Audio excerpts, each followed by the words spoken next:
আসসালামু আলাইকুম। Photoshop basic টিউটোরিয়ালের ৮ম পর্বে সবাইকে স্বাগত জানাচ্ছি। আজকে আমরা আলোচনা করব কুইক সিলেকশন টুল সম্পর্কে। কুইক সিলেকশন টুলের নাম থেকেই বোঝা যাচ্ছে এটি মূলত কোনো অবজেক্ট দ্রুত সিলেক্ট করার জন্য ব্যবহার করা হয়। কুইক সিলেকশন টুলের আন্ডারে দুটি টুল রয়েছে, কুইক সিলেকশন টুল এবং ম্যাজিক অন টুল। তো কুইক সিলেকশন টুলটা দেখানোর জন্য আমি একটি ছবি ওপেন করে রেখেছি। অন্যান্য টুলের মতো কুইক সিলেকশন টুলেরও এখানে কিছু সাব অপশন রয়েছে, সেগুলোই আমরা শুরুতে জানবো। আমরা ল্যাসো টুল এবং মার্কিউ টুলের ক্ষেত্রে যে অপশনগুলো দেখেছি, কুইক সিলেকশন টুলেও এই অপশনগুলোর কাজ সেম। অর্থাৎ আপনি প্রথম ক্লিক করার পর যদি আরো কিছু অংশ সিলেক্ট করতে চান, তখন এই প্লাস আইকনটায় ক্লিক করে আপনি আরো কিছু অংশ সিলেক্ট করতে পারবেন। তারপরে মাইনাস আইকনটায় ক্লিক করে আপনি কিছু অংশ যেটা আপনার প্রয়োজন নয় সেটা ডিসিলেক্ট করতে পারবেন। তো এটা আমরা আগেও দেখিয়েছি বিস্তারিত। এরপরে যে আইকনটা আমরা দেখতে পাচ্ছি, এটির ভিতরে আরো কিছু অপশন রয়েছে। সাইজটা হচ্ছে আপনার সিলেকশন টুলের যে কার্সারটা আছে এটার সাইজটা কত বড় হবে। 35 পিক্সেল আছে, এটার সাইজটা এমন। যদি আমি সাইজটা একটু বাড়াই তাহলে দেখেন এর সাইজটা বেড়ে যাচ্ছে। এরপর আছে হার্ডনেস। হার্ডনেস যদি আমি বোঝাতে চাই তাহলে আমি একটু ব্রাশ টুলের ভিতর চলে যাচ্ছি। ব্রাশ টুলে এখানে দেখেন হার্ডনেস বিষয়টা আছে, এখানে 11% দেওয়া আছে। এখন 11% রেখে যদি আমি ব্রাশ করি তাহলে কি ঘটে।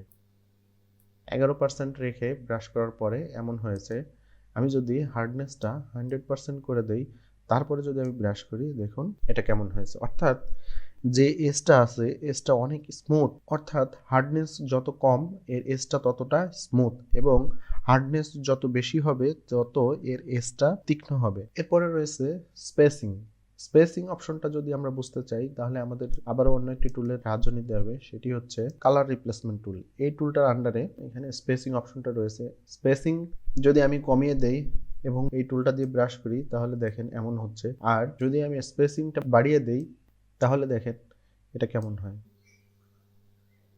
আমি কিন্তু এখানে একটা একটা করে ক্লিক করি নাই, বাট স্পেসিংটা বাড়িয়ে দেওয়ার কারণে এতটা ডিস্টেন্স নিয়ে নিয়ে এক একটা স্পট এখানে পড়েছে। তো এরপরে এখানে আছে অ্যাঙ্গেল। এই অ্যাঙ্গেলটা দিয়ে মূলত এই যে এটার আপনি সার্কেলটাকে ব্রাশ যেটা আছে এটাকে অ্যাঙ্গেল করতে পারবেন। এখানে আছে রাউন্ডনেস, এটাকে চ্যাপ্টা বা যদি সার্কেল আকারে করতে চান সেটা। এই যে দেখেন, যদি আপনাকে এটাকে 100% করে দেন তখন এটা সার্কেল হয়ে যাবে। এরপরে ডান পাশে রয়েছে sample all layer. Sample all layer বোঝার জন্য এই লেয়ারটা সিলেক্ট থাকা অবস্থায় যদি আমরা ক্লিক করি তাহলে দেখেন সিলেক্ট হচ্ছে খুব সুন্দরভাবে।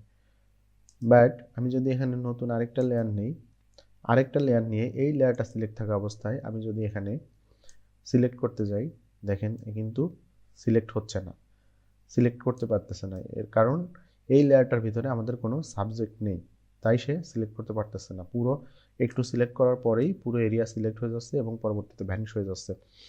বাট এখন যদি আমি স্যাম্পল অল লেয়ারে ক্লিক করি এবং এই লেয়ারটা সিলেক্ট থাকা অবস্থাতেও যদি আমি এটাকে সিলেক্ট করতে চাই তাহলে কিন্তু দেখেন সিলেক্ট হচ্ছে।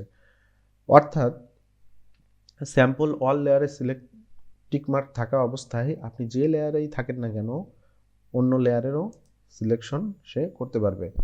তারপরে রয়েছে অটো এনহ্যান্স। অটো এনহ্যান্সের অপশনটা হচ্ছে আপনার এজটা কি, আপনার যে এরিয়াটা সিলেক্ট হয়েছে এই এরিয়ার যে এজটা হবে এই এজটা ধারালো হবে নাকি স্মুথ হবে, সেটাই অটো এনহ্যান্সের কাজ। আপনি যদি অটো এনহ্যান্স টিকমার্ক থাকা অবস্থায় সিলেক্ট করেন তাহলে আপনার এজটা অটোমেটিক্যালি স্মুথ হয়ে যাবে। এরপরে রয়েছে সিলেক্ট সাবজেক্ট। সিলেক্ট সাবজেক্টে যদি আপনি ক্লিক করেন তাহলে আপনার এখানে অটোমেটিক্যালি সাবজেক্টটাকে সে সিলেক্ট করে নেবে। যদিও আমাদের এখানে তেমন সিলেক্ট করে নেওয়ার মতো তেমন কোনো সাবজেক্ট নেই, পুরো এরিয়াটাই প্রায় একই রকম। আর সিলেক্ট এবং মাস্কিং অপশনটা এটা অ্যাডভান্স, এটা আমরা পরে দেখাবো, আগেই বলেছি। তারপরে আমাদের রয়েছে magic on tool. Magic on টুলে যদি আমরা আসি, ম্যাজিক অন টুলেও সেম কিছু অপশন রয়েছে, এগুলো আমরা আগেই দেখিয়েছি তাই এগুলো আর দেখাবো না। এরপরে যে পয়েন্টটা আছে সেটা হচ্ছে হলো স্যাম্পল সাইজ।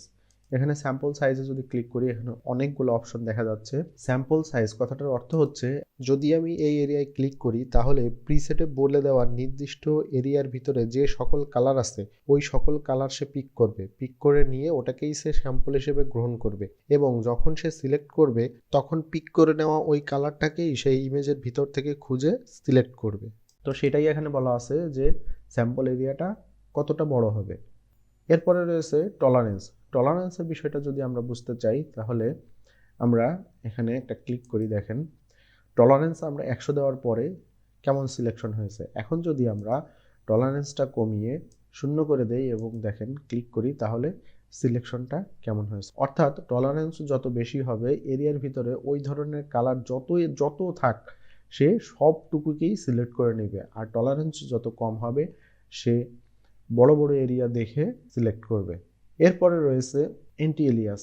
এন্টি এলিয়াসের কাজটা আমরা আগেও বলেছি। এন্টি এলিয়াসের কাজ হচ্ছে আপনার এজটা, যে সিলেকশন এজটা, এই এজটা কি স্মুথ হবে নাকি খুব তীক্ষ্ণ হবে, সেটাই হচ্ছে এন্টি এলিয়াসের কাজ। এরপর রয়েছে কন্টিগিউয়াস। আমরা যদি কন্টিগিউয়াস বুঝতে চাই তাহলে টিকমার্ক ছাড়া অবস্থায় যদি সিলেক্ট করি তাহলে কেমন সিলেক্ট হয়, এবং টিকমার্ক থাকা অবস্থায় যদি সিলেক্ট করি তাহলে কেমন সিলেক্ট হয়, এই দুইটার পার্থক্য বুঝলেই আমরা বিষয়টা বুঝতে পারবো। অর্থাৎ কন্টিগিউয়াস টিকমার্ক থাকা অবস্থায় আমি যদি সিলেক্ট করি, আমি যে জায়গায় ক্লিক করব ওই জায়গাটায় যে কালার থাকবে ওই সেম কালারটাই ইমেজের সম্পূর্ণ জায়গা জুড়ে বেশি বেশি যে জায়গায় থাকবে সেই অংশটাই শুধু সিলেক্ট হবে। আর যদি আমি টিকমার্ক তুলে দিয়ে তারপরে সিলেক্ট করি তাহলে শুধু ওই এরিয়াটাই সিলেক্ট হবে না, তাছাড়াও অন্যান্য হালকা যে সব জায়গায় ওই কালারটা থাকবে সেসব জায়গাটাও সিলেক্ট হবে। এরপরে রয়েছে sample all layer. Sample all layer same আমি যেটা দেখিয়েছি কুইক সিলেকশনের ক্ষেত্রে স্যাম্পল অল লেয়ার, এবং ম্যাজিক কন্ট্রোলের ক্ষেত্রেও স্যাম্পল অল লেয়ার বিষয়টা সেম।